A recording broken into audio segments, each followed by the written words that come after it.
So once you've chosen your subject and what you're going to do, it's getting your personality across. Now, again, you won't learn about me much on LinkedIn. You won't know what my hobbies are, my hair color, or anything like that. What you will know is I've got quite strong opinions and I'm not afraid to voice them. And I try and do it in a way which is funny.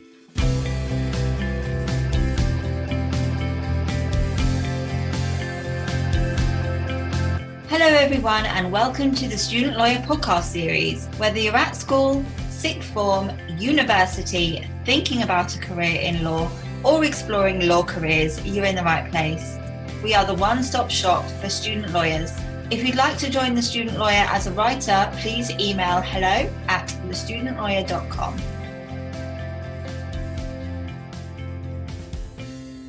This episode is sponsored by the University of Law. The University of Law offers a range of undergraduate and postgraduate courses and master's degrees alongside an award-winning pro bono clinic so you can build up your legal experience while studying. And their experienced career service will enable you to put your best foot forward when launching your legal career. The courses are employment focused and based on real legal practice so you'll be better prepared for the workplace. Part-time and online study options are available so you can work and study at the same time. Click the link in the description box of the podcast to find out more about the courses on offer. Hello and welcome to the Student Lawyer podcast series. My name's Camilla, I'm a trainee solicitor and I'm going to be your host for today. In today's episode we're joined by James Quarmby, partner and head of private wealth at Stevenson Harwood. James is renowned for discussing topics relating to non-doms on LinkedIn, which has earned him a spot as one of the top 10 legal linked influencers by TBD. We've invited James onto the show today to discuss his career and to provide LinkedIn advice. So without further ado, let's welcome James onto the show. It's good to be here, Camilla. Thank you. So I wondered if you could start off by providing an overview of your career to date. It's a bit of a wonky career, actually, to be honest, because I started my working life opening envelopes in the British Telecom Cashiers Department in Ilford. So it's not a standard start to a law career when I was 16. And I got rapidly promoted through the organisation, ended up being the boss of that department when I was 21. And I thought, I really can't face a life living under the foot of British Telecom. So I left and did a law degree. So that's how I did that. But when I was at British Telecom, I discovered my love of economics, actually. And I was doing business and finance diplomas and what have you to groom me for management in BT. And that came in handy for my later career. When I qualified, I worked for a very horrible firm, and I hated it every single second. So as soon as I qualified from being a trainee, I decided to leave, and I was literally going to take anything that came up. And this rather quirky job came up for a firm called Rooks Ryder, who are a lovely firm, doing offshore tax. And you could write all I knew about offshore tax on one of those very small Post-it notes. You know the really small ones you use to tabulate your books for revision purposes. Oh, right. That's how much I knew about offshore tax. But anyway, these guys gave me an interview, and I had 2 weeks to prepare. And so I disappeared into the law library, and I managed to find a chapter on offshore tax. And I started reading, because I knew literally nothing about tax. Let alone offshore tax. And I always remember when I was reading this chapter from Tolley's. There's a Tolley's tax planning book, and there's one on offshore matters or offshore dimension or something. And I remember reading this thing about freezer trusts.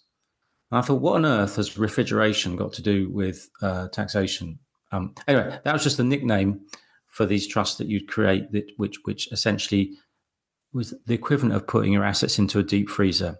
You wouldn't be taxed until you took it out. Anyway, so I blagged my way through this interview with my 2-week-old knowledge on tax, and they gave me a job as a solicitor in their offshore tax department.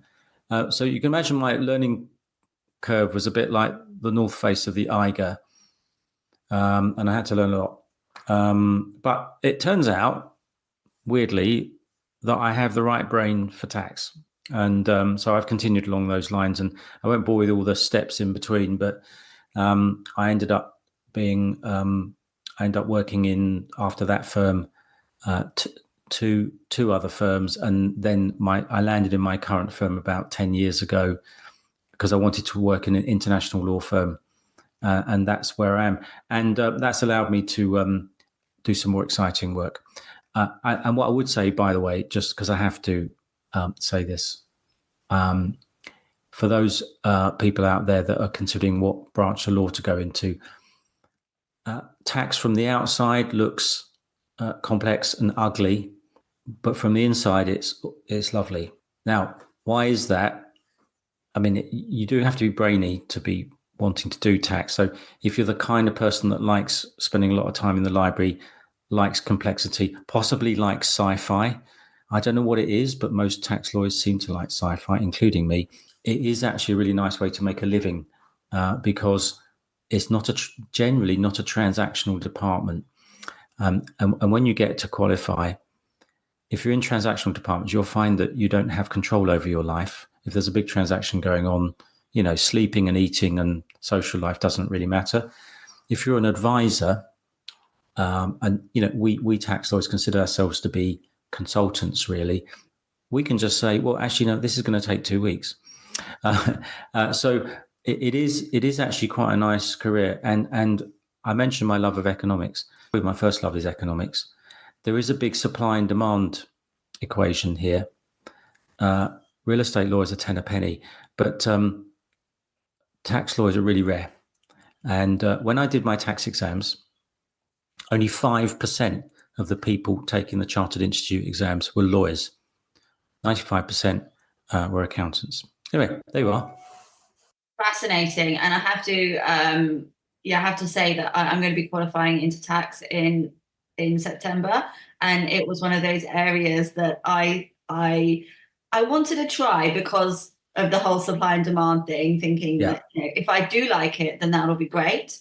But I didn't necessarily expect to like it. But then when I started it, like you said, I really like the advisory side of it. And but when I tell other people, sometimes they look at me like I'm a bit strange. So, but they obviously haven't tried it. So, yeah. Look, it's always a showstopper in a party. Yeah. If someone asks me what I do and I say I'm a tax lawyer, it just completely stops the conversation. So what I've done sometimes is say that I'm a human rights lawyer, right. And that works. Because actually tax is all about human rights as well, once you get into it. But anyway, I'm glad you're doing the tax journey, and you'll find also if you're any good at tax, you will never be out of work, ever. It's one of those counter-cyclical departments in that whatever's going on, whether there's a recession or a boom, whether you've got a Labour government or a Conservative government or something in between, one thing governments can never resist is to muck around with the tax system. And every time they muck around with the tax system and introduce new legislation, I mean, we've had 2 finance bills already this year, and it's only 26th of April. And it looks like we're going to get a third one in June. And then I heard in the Times that he's going to do a giveaway budget before the election. So we'll have a 4th finance bill in September. Who gets to look at all this stuff? It's the tax lawyers. Who gets to advise on it? Us. And then we can charge for it. It's a wonderful process. Absolutely. So when I was researching you for the podcast, I noticed that it seems like you progressed to partner around 4 years after qualifying, which seems extremely impressive. I don't know. I mean, I haven't seen anyone progress that quickly. So I just wondered if you had any tips for junior lawyers who are keen to also get ahead in their careers. Well, be pushy, but that's not going to be enough. There's nothing worse than a pushy assistant solicitor with no talent and no brains. But you've got to back yourself for success. So the reason I made partner within 4 years is what happened is that as lovely as Rooks Ryder was, they were quite content for me to bubble along as an assistant forever and ever. And after 4 years with them, I thought, you know what? I don't think I'm ever going to make partner here. It's going to take so long. I'm going to be middle-aged by the time it happens. So I'm going to leave. And what I did is I moved to another firm which was not expert in offshore tax. And I was so precocious then. I had sort of boundless optimism and self-belief. I said, I'll set up a tax department in your firm. And that was a firm called DMH, which is now called DMH Stanley, which is actually quite a big firm. And so they just gave me a desk and a phone and told me to build a department, which is kind of scary. And I think most people probably wouldn't do that. But I actually turned that into success within 12 months, and then they made me partner. And then the thing is, once you've made partner in one firm, it's kind of a ratchet effect that you'll never get another job that's not a partnership job, even if you're trading up in terms of firms, which I did. Because the next firm I went to was a better firm than DMH. I went in as partner as well. And then within, I think 1 year of joining them, I made equity. So I've been an equity partner in law firms for 20 years, which is quite scary. Makes me feel very old. So the tip is, if you think you're good and you're entrepreneurial, then back yourself and go for it. But you need to understand the economics of law firms. And that's that, when I'm looking at who's got partnership potential, it's not just, are you brainy and can you produce a nicely polished piece of advice, but are you commercial? Can you bring in work? Can you manage clients? Can you manage your time so that you can actually make a profit on the job? There's nothing worse than a really academic lawyer who's working on a job, and you're given a £5,000 fee quote, and he or she runs up £12,000 of work in progress. I mean, that's just beyond annoying. So I think you need to be more fully rounded as a lawyer, not just good academically. You need to think about the business of the law, what makes money and what doesn't. And ultimately, it's about bringing clients in. It's about doing the job, sending a bill, making a profit on that job, and making sure that bill is collected as well. Thank you for explaining the steps there. It's really interesting to hear what partnership material looks like from that stage in a junior lawyer's career, I suppose, and as they want to progress. So also congratulations on being named as a top 10 legal LinkedIn influencer by TBD. For those who do not follow you on LinkedIn, please could you explain what you write about on LinkedIn and perhaps provide some insight into when and why you began posting? Well, I don't put photos of my cats on there, you'll be pleased to hear. I actually don't do anything that personal. So you'll never have seen a picture of me. Actually, you might have done. It's rare. If I'm at a conference, you might see a picture of me presenting or something like that. So my LinkedIn strategy is to take basically one topic and do it to death. So now other people have other strategies. And my topic is the world of offshore and non-domiciled individuals, which has been a huge political football, especially since we have a prime minister who was non-domiciled and is in fact married to a non-domiciled individual. So it's been massive news. And I remember I'd put a non-domiciled tax has been a football for a while, but because of Rishi Sunak and his wife, there was a big story about her. You probably remember a couple of, a year and a half ago, possibly, whenever he became prime minister. We've had so many prime ministers, I've actually lost count. I don't know when he became prime minister, but and I started commenting on that. I mean, I've commented on tax for a long time on LinkedIn, but that got so many views, clicks, or whatever you call it. It's like 250,000. That suddenly I had people take interest in me, and I thought, well, actually, people are interested in non-dom. So I've just kept at that. So anything that comes up, any rumours I hear in Parliament, I've got lots of political contacts in the Houses of Commons and Lords. And also I speak to people who drive policy, because there are people outside of government that drive policy. And then when you start to think about tax policy more, you find more of it. It's just the way it works. When you start reading news online, or you're reading The Economist or the FT, you start to think about tax policy more. So that's what I've done. That's my niche. is that if you want to know about what's going on in the non-dom world, you come to me. The second thing is it's about personality. So once you've chosen your subject and what you're going to do, it's getting your personality across. Now, again, I don't focus on me. You won't learn about me much on LinkedIn. You won't know what my hobbies are, my hair color, or anything like that. What you will know is I've got quite strong opinions, and I'm not afraid to voice them. And I try and do it in a way which is funny. So I think if you're entertaining, you're more likely to be read. There is a tendency for lawyers to be a bit dry.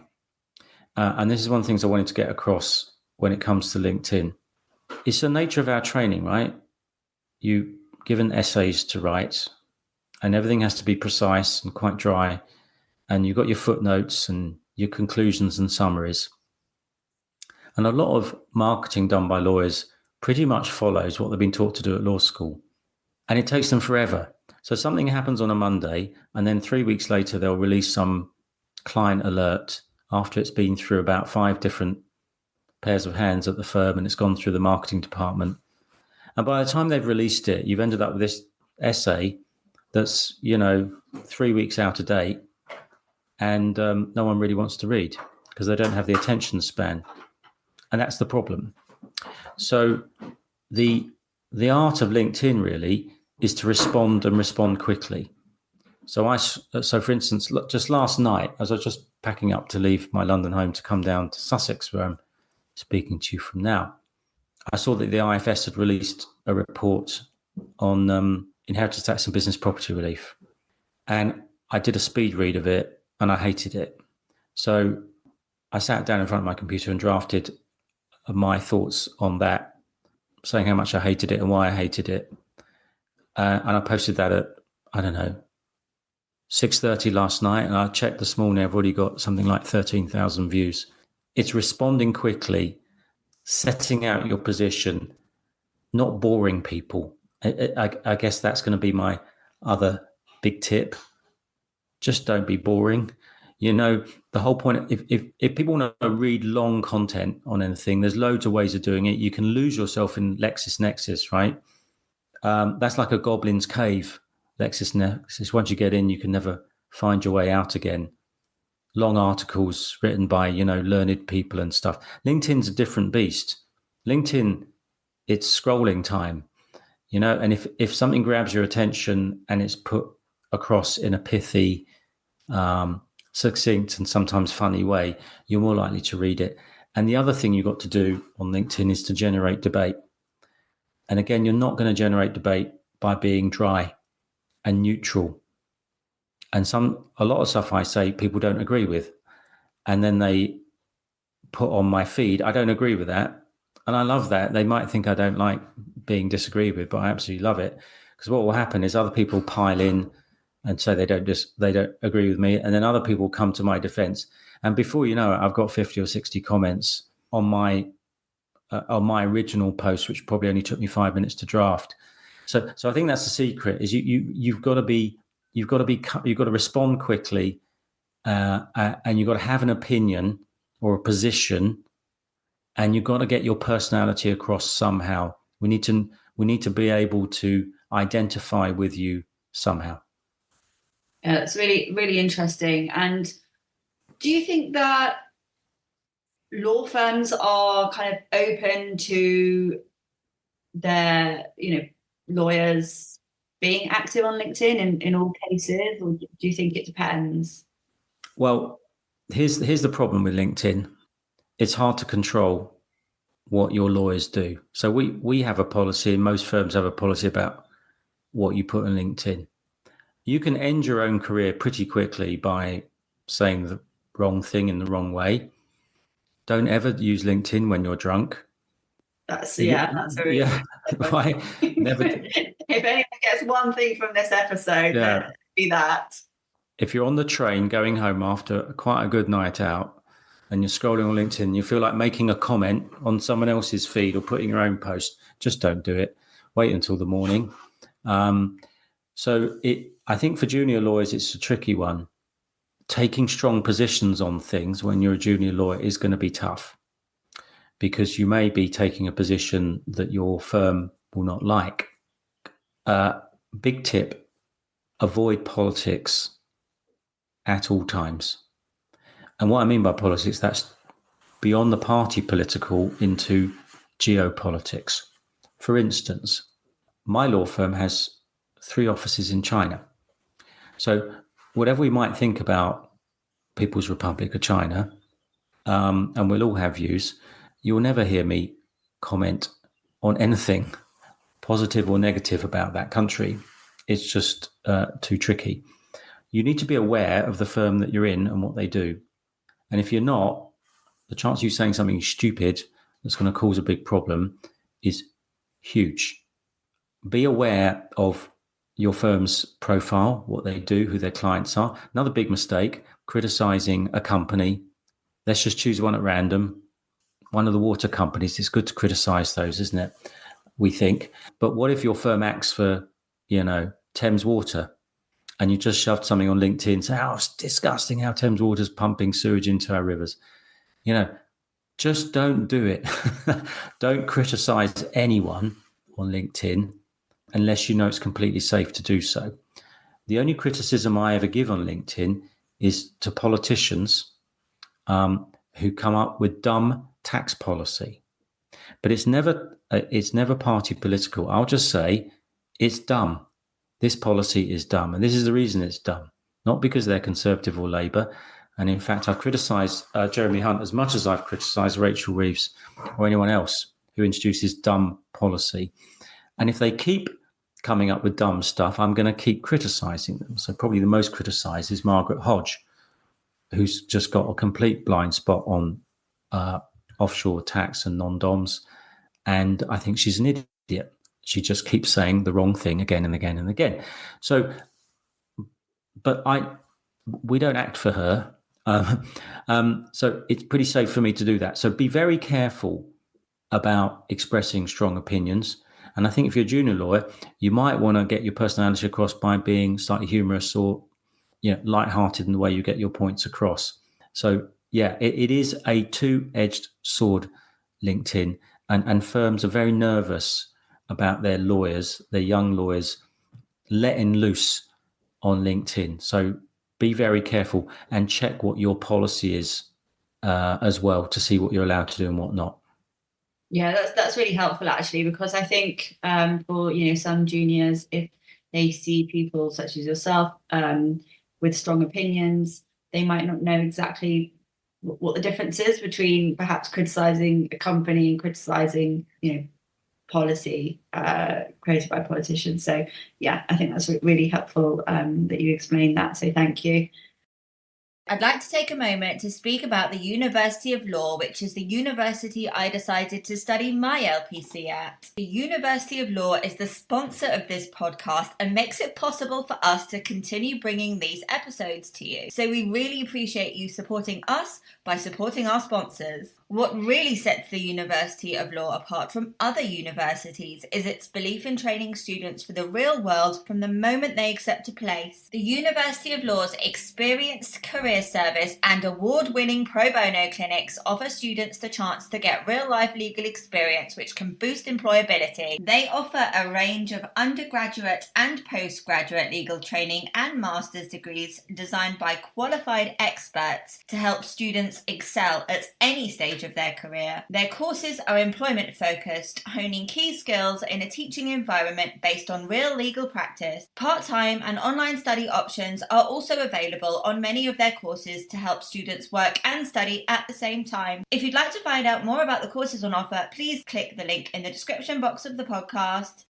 And what benefits have you gained from posting on LinkedIn? That's difficult to measure, to be honest with you, Camilla. I think that, and I don't do it in order to benefit myself particularly. I do it because I feel strongly about defending my client base. So 90% of my clients are non-DOMs. I know that they bring a huge amount of energy, expertise and capital into the UK. And I feel that some of the debate about non-DOMs is actually just xenophobia dressed up as, tax justice. And I don't like that. There is a kind of anti-foreigner feel to it. Look at those rich people coming over here, not paying their fair share. I just don't like it. And if I don't like something, I have a tendency to be a bit of a big mouth. And I have done when in my, when I was younger, I was very active in gay politics, activist and a member of all sorts of organizations. And I was doing marches, and I just can't shut my mouth if I feel something's wrong. Now, I'm defending a very wealthy cohort, but nonetheless, a lot of these clients become friends of mine, and I'm loyal to my clients. I'm loyal to my cohort. Like these people, they do bring in a lot of capital. They start up businesses. They're serial entrepreneurs. Those businesses pay corporation tax and VAT and national insurance contributions. They employ people. Those people who are employed pay income tax and national insurance contributions, and they contribute to the economy. Non-doms bring in, and there's a tiny cohort, 68,000 taxpayers, bring in £12.4 billion per annum. So that each non-dom person is bringing in about 15 times the amount of tax of an average British citizen. I mean, it's an astonishing contribution. So the reason I do it is because I feel strongly about it. If I get some publicity for doing that, and I do, because what happens now, because I get so many viewers, is that I get journalists contacting me and saying, can we lift what you've said on LinkedIn and turn it into an article? So it's happened to me twice in the last week. I get invited onto things like this. I'm on the radio so much I've lost count. I'm on Radio 2 a lot, Times Radio, LBC, things like that. So that's a nice spin-off. That doesn't directly bring me work, but I do get work from LinkedIn. It's not enough to it's not enough to pay the rent. So I get some tangential benefits from it. But if I say do it because you love it, that don't if you go into anything like this expecting to make a load of money, you're going to be perpetually disappointed. What I find is that people that do things because they love doing it will become successful and will make money in time, but you won't find a direct causal relationship initially. So do it because you love it, but have fun. And if you have fun, which I do, the people reading it will have fun and they'll like you. And, ultimately the business of law is the business of people. People will instruct you not just because you're good. It's kind of taken as given that you're going to be good at what you do. Otherwise you wouldn't be having the position you have. But they're buying into you as a person, that this is the kind of person I want to deal with. He or she's going to be fun to deal with, going to be efficient and all that sort of stuff. And I think that's the real benefit of LinkedIn. It enables you to convey your personality and your skill set, which is basically what anyone could ever want. What's your skill set and what you're going to be like to deal with as a person? And that will come across way more strongly in a LinkedIn post than in a letter of engagement. Fantastic. Thank you for sharing that. And do you have any advice for junior lawyers about building their own personal brand, both online and offline? Yeah, that's an interesting one. I guess I've been doing that my whole life, is building a personal brand and deciding what kind of lawyer you want to be. So it's more relevant for some lawyers than others. I think you need to decide what you want to do. I mean, I've met some lawyers that they just want to be backroom people. They want to be technicians and they never want to become partner. So if that's you, and there's nothing wrong with that, then your life is going to be steeped in, more of the academic end of the law. If you want to make partner in a law firm, then I'd strongly encourage you to get involved in the business element, to actually learn what the business of law is. So if you don't understand salary multiples and gross profit and EBITDA, if you don't understand the economics of law firms, then there's something wrong with you if you want to become a partner. How can you? It'd be like trying to become a chief executive of a tech company without understanding how to turn a computer on. You need to understand what makes money in law firms, and you need to be on top of your recoverability and your realization rate. So if you're being charged out at £300 an hour, you'll be wanting to know how much of that's actually being billed. You need to be measuring your work in progress versus the estimate. So decide what kind of lawyer you want to be. Backroom technical person, or do you want to become a leader? If you want to become a leader, then there's more that's required from you than just being a good lawyer. You have to be a good business person, and you have to be good at dealing with people. And in terms of brand to the outside world, because I'm talking about looking in at the moment, what's going on in the firm. For the outside world, that's depend on the area of law that you're in. I think, because frankly, litigators are very different animals to tax lawyers, for instance. A shipping lawyer is going to be very different to a real estate lawyer. So you'll find your niche, as we all have to do when we qualify, because we all have to specialize these days. And then your personality will drag you towards your niche anyway. As I said, I'm a very techie, geeky person, actually, and I'm suited to tax. I love a bit of complexity, but I don't take it too seriously. So I sort of take the piss out of myself for being a geek. That's kind of my brand. So you'll find your own way and whatever you feel comfortable with, but it's got to be authentic. That's the main thing. And I can't stress this enough. Don't try and be somebody you're not. So embrace your inner geek. That's, for me, embrace it and say, look, I'm a geek. I love Star Trek. I love tax. If you don't like it, tough. Whatever you are and you're comfortable with, be it. But just please don't pretend to be sophisticated when you're not. So, I'm just an overeducated Essex gay boy. And I'm not going to pretend I'm anything other than that. I'm not going to pretend I went to school at Eton.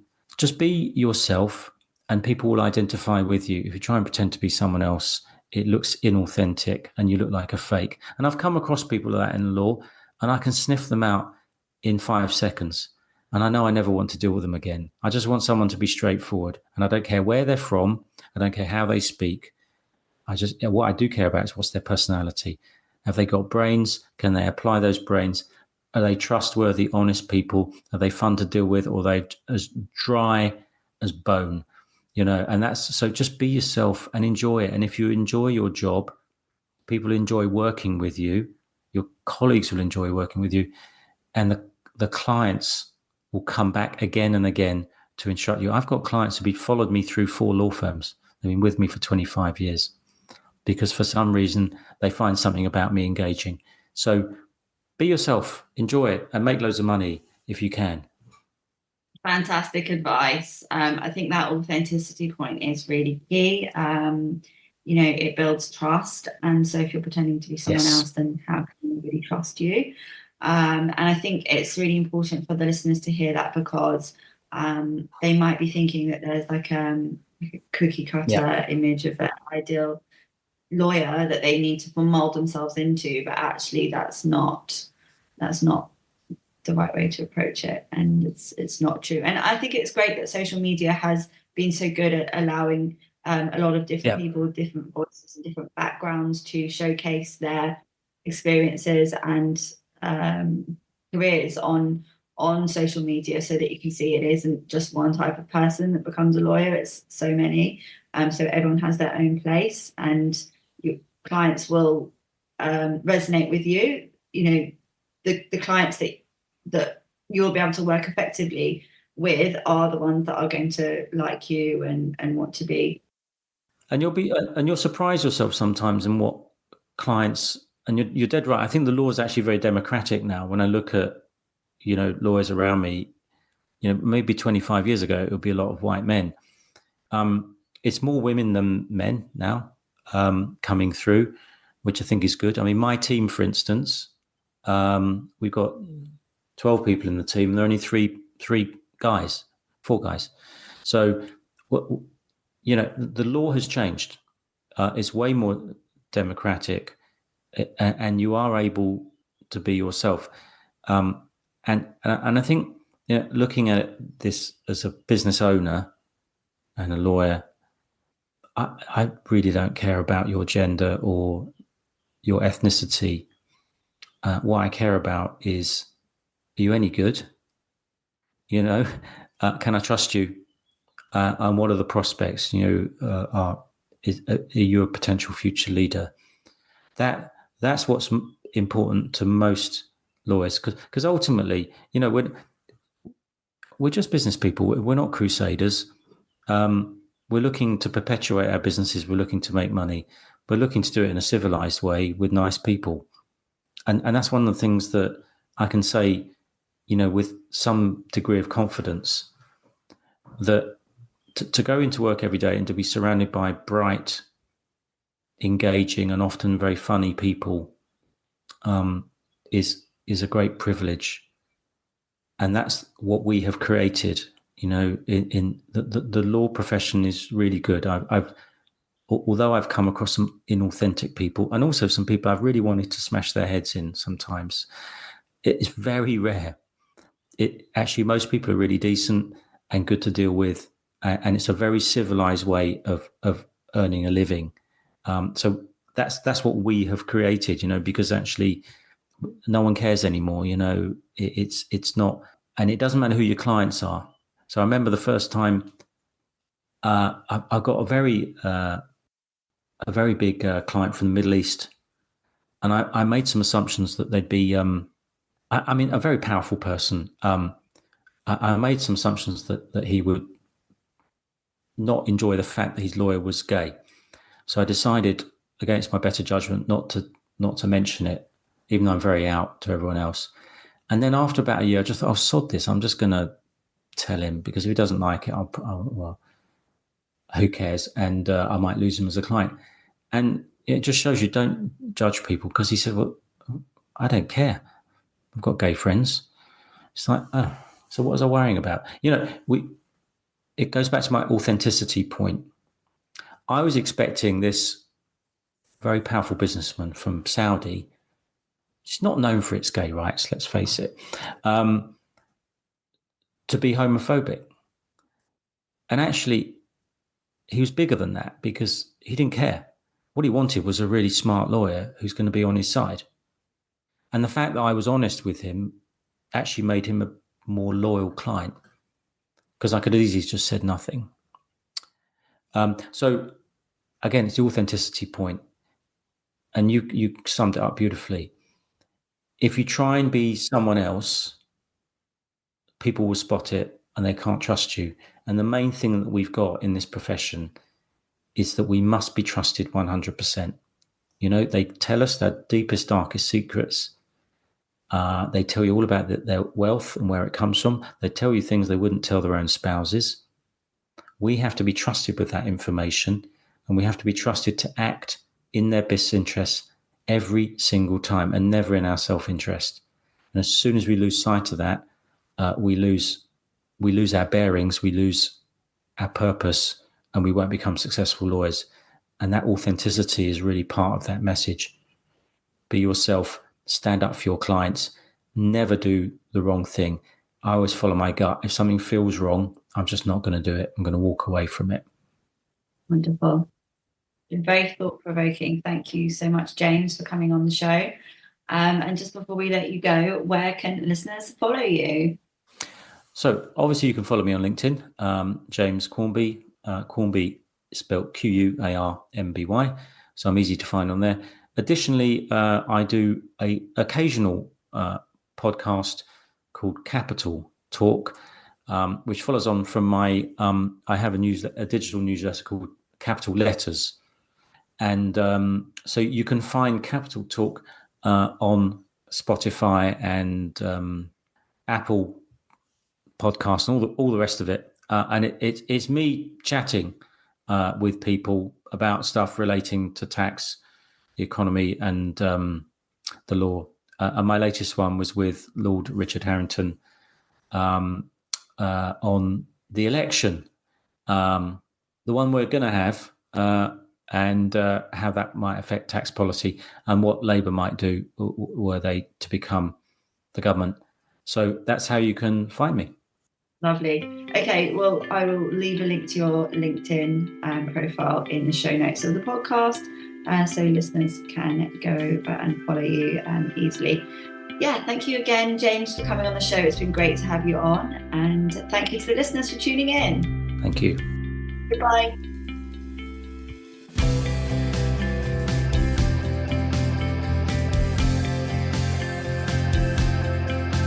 To hear more of the Student Lawyers podcast, hit the subscribe button and leave us a star rating and review. If you would like to join the Student Lawyer as a writer, please email hello@thestudentlawyer.com.